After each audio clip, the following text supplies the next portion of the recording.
बहू घर और के बाहर फट फट फट की जोर से आवाज हुई। सीमा को लगा कि पटाखे फूट रहे हैं। वो डर के मारे घर से बाहर निकली। देखा तो सामने योगेश यानी कि पतिदेव एक बुलेट बाइक पर बैठे हैं। अरे डर गई क्या? बाइक लेकर आया हूँ तुम्हें घुमाने के लिए। सच में? मुझे लगा पटाखे फूट रहे हैं। अरे पटाखे भी फूटेंगे और मिठाई भी बटेगी। माँ को तो बुलाओ। माँ भी बाहर आ जाती है। अरे योगेश बेटा, इतनी जल्दी आ गया? और ये गाड़ी किसकी है? साहब की है? हाँ माँ, तुम्हारा बेटा साहब से कम है क्या? मेरी ही है। अरे बेटा, इतनी बड़ी गाड़ी ले ली, इससे तो तू घोड़ा ही ले लेता। महंगी पड़ी होगी ना? माँ महंगी सस्ती छोड़ो और मिठाई लाया हूँ, गांव में बंटवा दो। अरे बंटवा क्यों दो? पीछे बैठो, गांव में बांट कर आते हैं। सब खुश थे। योगेश गांव के बाहर एक कोयले की खदान में मजदूरी करता था। मेहनत और अकल से उसने वहां ठेकेदारी का काम सीख लिया और सूझबूझ से ठीक ठाक पैसा बनाने लगा। गांव में बात फैल गई कि योगेश के घर धमाका गाड़ी आई है। ऐसी गाड़ी पहले कभी किसी ने गांव में तो देखी नहीं थी। योगेश और माँ गाड़ी से वापस घर आ जाते हैं। बेटा, बाबूजी ऊपर से देख रहे होंगे और आशीर्वाद भी दे रहे होंगे तुझे। वो होते तो उनको भी घुमाता माँ। पूरे गांव में नाच नाच के मिठाई बांटने जाते। जैसे मैंने नाच नाच के बांटी थी जब वो अपने लिए एक साइकिल लेकर आए थे। बस बस, बाबूजी दो बात भी सुनाते कि फटफट वाली फटफटी ले आया।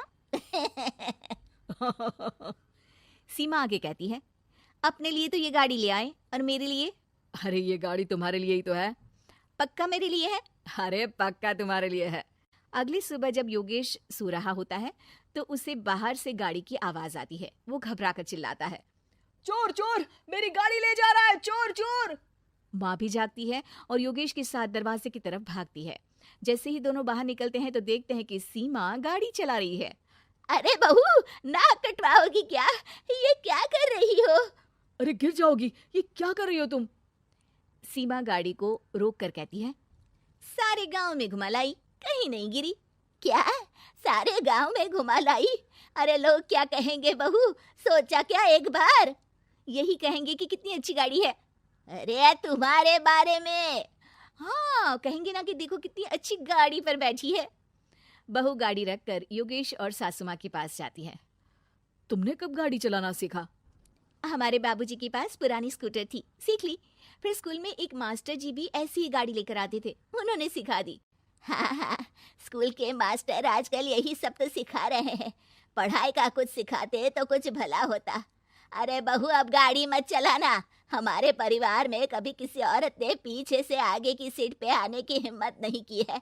तुम भी मत करना, समझी? जी समझ गई माँ जी। सीमा सास की बात सुनकर चुपचाप रसोई में जाकर उदास होकर खाना पकाने लगी है। सास सुबह सुबह मंदिर से पूजा करके लौट रही होती है। तभी उसे दो औरतें रोक लेती हैं और कहती हैं, अरे बहू को थोड़े अच्छे लक्षण भी सिखा दो। गाड़ी चलाने निकली थी, गांव की मर्यादा का कोई ख्याल नहीं है। वही तो। अरे पैसे आने लगे हैं तो क्या मतलब कि किसी रीति रिवाज को नहीं मानोगे?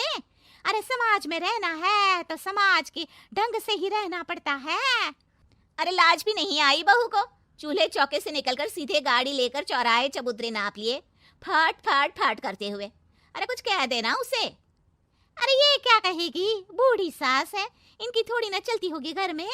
हाँ, बहू की ही चलती होगी, मर्जी भी और गाड़ी भी।